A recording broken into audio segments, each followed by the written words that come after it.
Hey everyone, and welcome back to Western Flavors.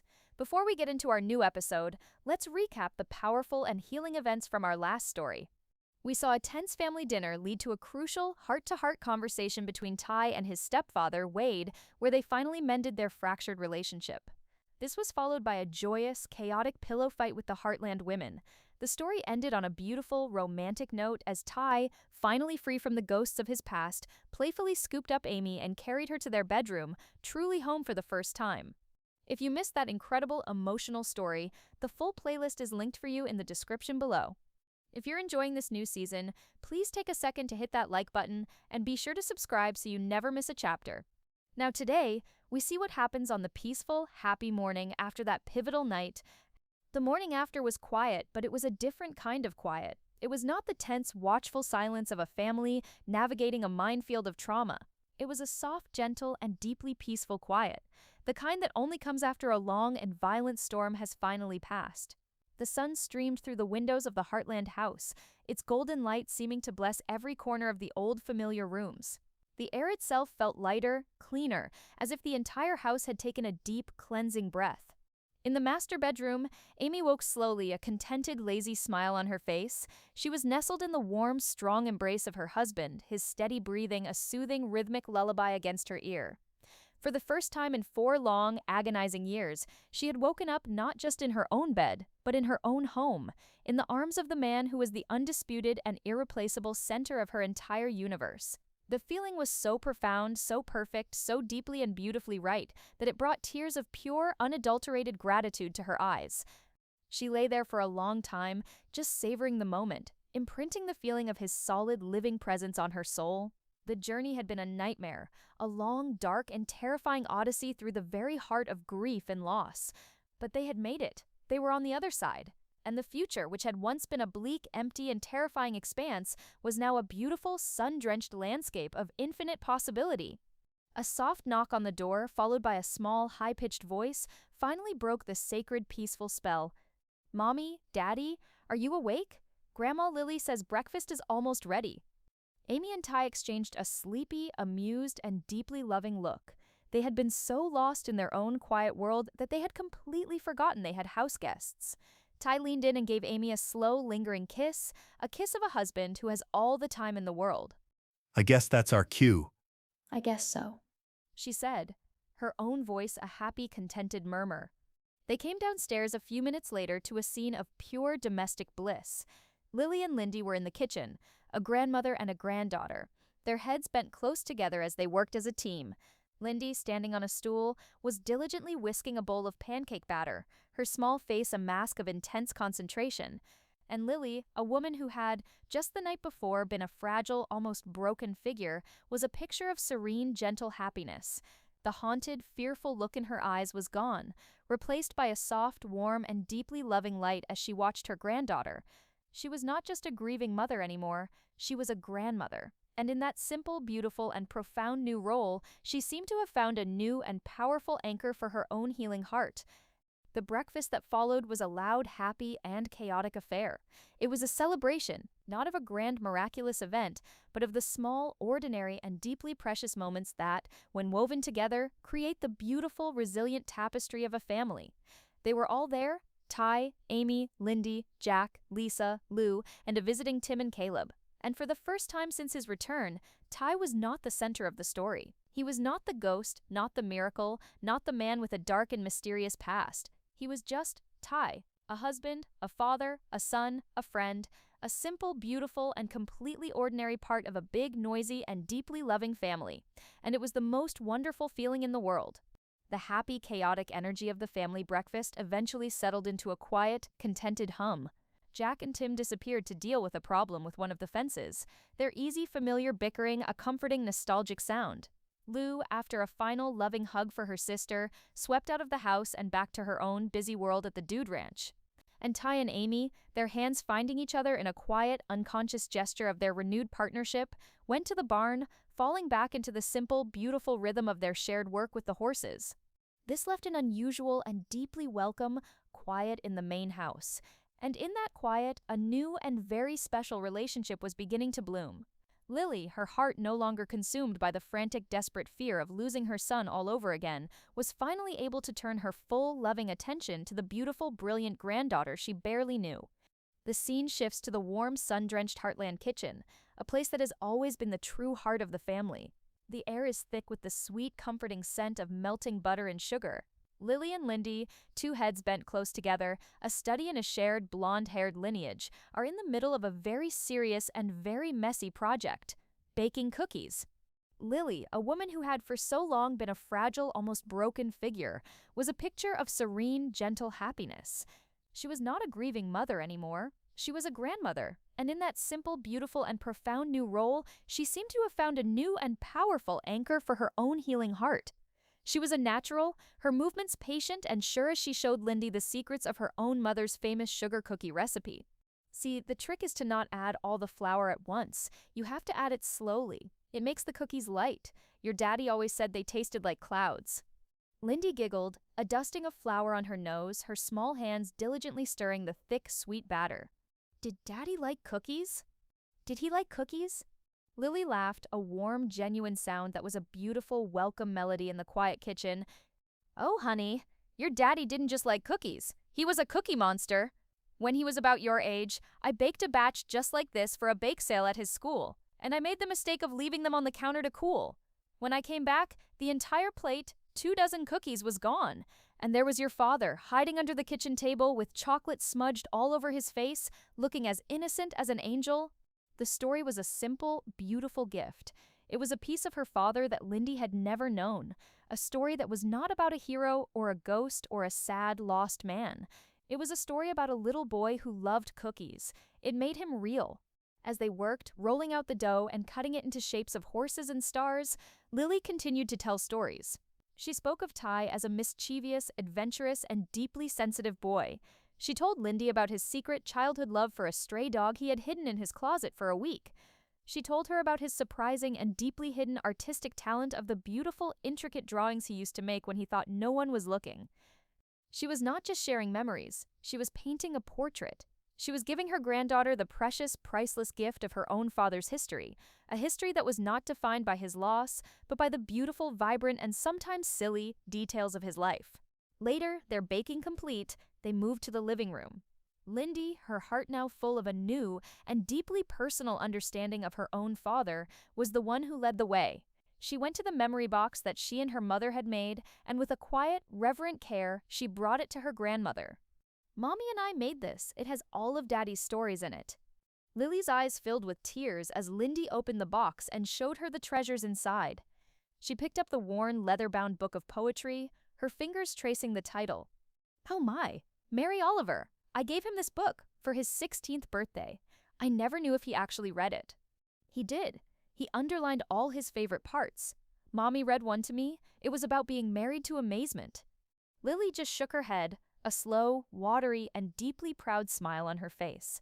Her son, her beautiful, complicated, and secret-keeping son, had been a poet, after all. The final scene of the part is a quiet, powerful, and deeply moving one. Lily and Lindy are sitting on the floor together, the contents of the memory box spread out between them. And it is Lily who is now looking through the old family photo albums, her own finger pointing out pictures to her granddaughter. And this was my father, your great-grandfather. He was a rancher, too. He was the one who taught me how to ride. She was not just sharing Ty's story anymore. She was sharing her own. She was connecting the generations, weaving a strong, beautiful, and unbreakable thread from her own past through her sons and into the future of her granddaughter. It was a quiet, profound, and deeply healing moment, a grandmother and a granddaughter, two bookends of a beautiful, tragic, and now miraculously resurrected family, finding their own new and beautiful connection in the heart of Heartland. While Lily and Lindy were forging a new, beautiful, and deeply healing bond in the warm, nostalgic world of the Heartland living room, a different, quieter, but no less significant connection was being made outside. The men of the family, having been gently and strategically banished from the house, had retreated to their own familiar territory, the barn. Jack had an old, stubborn tractor engine that needed tinkering with, a classic grandfatherly task that was the perfect excuse for a quiet, masculine gathering. Ty was there, his earlier anxieties about his mother's visit having been completely soothed by the simple, beautiful sight of her happiness with his daughter. He worked alongside Jack, his hands, which were now just as comfortable with a wrench as they were with a scalpel, moving with a familiar, practiced ease. He was completely and utterly in his element, a man at peace in his own home, surrounded by the work he loved. Wade was there too, but he was not a part of the easy, comfortable rhythm of the work. He stood a little off to the side, a quiet, slightly awkward observer, his hands shoved deep in his pockets. He was a man who was still trying to find his place in this new and miraculous reality. He had made a quiet, profound peace with Ty, but they were still two men with a long, complicated, and deeply scarred history, and the path to a new and healthier relationship was not an easy one. It was Amy who, once again, acted as the gentle, intuitive, and deeply necessary bridge. She had come out to the barn, a tray of cold glasses of lemonade in her hands, a welcome, refreshing treat on the warm, late summer afternoon. She saw the scene, her grandfather and her husband working together in a perfect, easy harmony, and Wade, a solitary and slightly sad figure on the periphery. She understood, with her usual profound and empathetic wisdom, what needed to happen. She handed a glass to Jack and then one to Ty, her own hand lingering on his shoulder for a moment, a small, private gesture of their own, renewed love. And then she walked over to Wade. "You look like you could use one of these," she said, her own voice a warm and welcoming murmur. Thanks, Amy. That's real nice of you. "It's a beautiful day, isn't it?" She said, her gaze sweeping over the vast, sun-drenched landscape of her home. "Lily and Lindy are having the time of their lives in there. I don't think I've ever seen your wife look so peaceful." Yeah, He said, his own voice thick with a quiet, profound emotion. me neither. It's a miracle, Amy, this whole thing. Him being back, it's a miracle. "It is." She agreed. She took a sip of her own lemonade and then turned to him, her own expression one of a deep and genuine gratitude. "Amy, you know, Wade, I never really got a chance to thank you for the last 4 years, for what you did for her, for Lily. I know it wasn't easy, and I want you to know how grateful I am, how grateful we all are." Her words, a simple, honest, and deeply heartfelt acknowledgement of his own, quiet, and often thankless struggle, were a powerful and deeply moving gift. Wade looked at her, at his beautiful, kind, and incredibly strong daughter-in-law, and he felt a profound and deeply welcome sense of being truly and completely a part of this family. She's a special woman. Your mother-in-law, a fighter. She did the hard work herself. I was just there to hold her hand. "You were more than that. You were her rock. You saved her, and in doing so you saved a piece of him too." She gestured with her head towards the barn, where Ty was now laughing at something Jack had said. "He worried about her so much, all those years, knowing that she had you, that she was safe and loved. It was the one thing that gave him peace. So thank you." They stood in a comfortable, companionable silence for a moment, a new and deeply profound bond of a shared and hard-won understanding being forged between them. They were two people who had both, in their own different ways, been the steady, quiet anchors for the two more volatile and deeply emotional souls they loved. They were the caretakers, and in that shared, unspoken role, they found a deep and deeply respectful kinship. The weekend visit, which had begun with a quiet, anxious trepidation, unfolded into a beautiful, warm, and deeply healing affair. The oppressive, emotional weight that had defined Lily and Wade's first chaotic reunion with Ty was gone, replaced by the simple, profound joy of a family rediscovering itself. The house was full of a new and welcome kind of noise, the happy, constant chatter of a grandmother and a granddaughter, their heads bent close together as they shared secrets, stories, and the simple, beautiful gift of their shared history. Ty, for his part, was a different man. The quiet, guarded, and deeply haunted man from their first reunion was gone. He was present, he was calm, he was home. He spent hours with his mother, not in a state of anxious, suffocating closeness, but in an easy, comfortable companionship. They took long, quiet walks through the golden, late summer fields of Heartland, the land of his childhood, and he listened, truly listened, as she told him stories of her own life, of her own struggles, of the woman she was beyond just being his mother. And she, in turn, began to see him not as the fragile, broken boy she had lost, but as the strong, resilient, and deeply compassionate man he had become. The old codependent dynamic, the one where he had been the reluctant and often resentful caretaker of her fragile emotions, had been replaced by a new and much healthier relationship of two adults, two survivors, finding a new and more honest kind of love. The change in the relationship between Ty and Wade was just as profound. The awkward, silent chasm that had existed between them for years had been bridged by the simple, powerful act of an honest conversation. They found an easy, comfortable rhythm working alongside each other on the ranch, a quiet, mutual respect in their shared, silent labor. They were not father and son, not in the traditional sense, but they were family, and for the first time, it felt like it. All too soon, the weekend drew to a close. It was Sunday evening, and Lily and Wade were packing their small overnight bag, their flight back to Vancouver leaving in the early hours of the morning. The departure was a world away from the chaotic, desperate arrival. The mood was not one of frantic, tearful reunion, but of a quiet, peaceful, and deeply contented farewell. The entire Heartland family gathered on the front porch to see them off, a familiar and now beautifully complete tableau. Lily moved down the line, her goodbyes a series of warm, loving, and heartfelt embraces. She hugged Jack, she hugged Lisa, she hugged Lou. She saved her longest and most emotional hug for her daughter-in-law. Thank you, Amy, for everything, for taking care of him, for bringing him home. He brought himself home, Lily. He's the strongest man I know. Yes, he is. She finally turned to her son. She stood in front of him, her eyes shining with a deep, proud, and completely unburdened love. The fearful, clinging woman from 2 days ago was gone. In her place was a mother who had finally, truly, and completely been given her son back. She reached up and placed her hands on his cheeks, her touch a gentle, loving blessing. I am so proud of the man you are, Ty Borden. Your father, he would have been so proud of you. The mention of his biological father, a man who was a ghost of a different kind, was a final, beautiful, and deeply healing gift. Ty's own eyes filled with tears, but they were not tears of sadness. They were tears of a deep and profound gratitude. I love you, Mom. I love you too, my beautiful boy. She gave him one last, long, and peaceful hug, a hug that was not a desperate, fearful clinging, but a simple, beautiful, and complete expression of a mother's unconditional love. Wade was the last to say his goodbyes. He shook Jack's hand, gave Amy a warm paternal hug, and then he stood in front of Ty. They were still not men of easy emotional words, but they didn't need to be. The understanding that now existed between them was a deep, quiet, and powerful thing. Wade just clapped a hand on his stepson's shoulder, his grip firm and sure. You take care of yourself, you hear me? And you take care of your girls. I will. The two men looked at each other, a silent, powerful, and deeply respectful acknowledgement of their new and hard-won bond.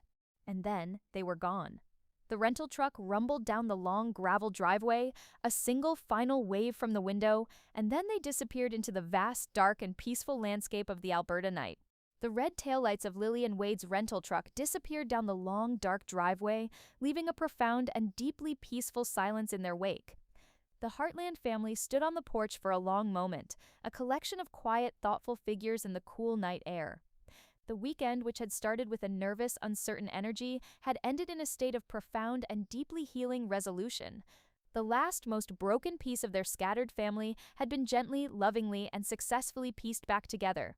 One by one, they began to drift back into the warm, inviting light of the house, their own quiet, private thoughts, their only companions. Jack and Lisa, their duty as the steadfast, loving anchors of the family now complete, retreated to the quiet comfort of the living room. Lou, her own heart full of a deep and quiet relief for her sister, made her own goodbyes and headed back to the Dude Ranch.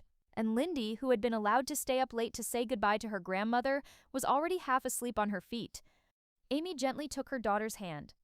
Come on, sweetie. I think it's long past your bedtime. Lindy, too tired to protest, just nodded, and the two of them disappeared up the stairs.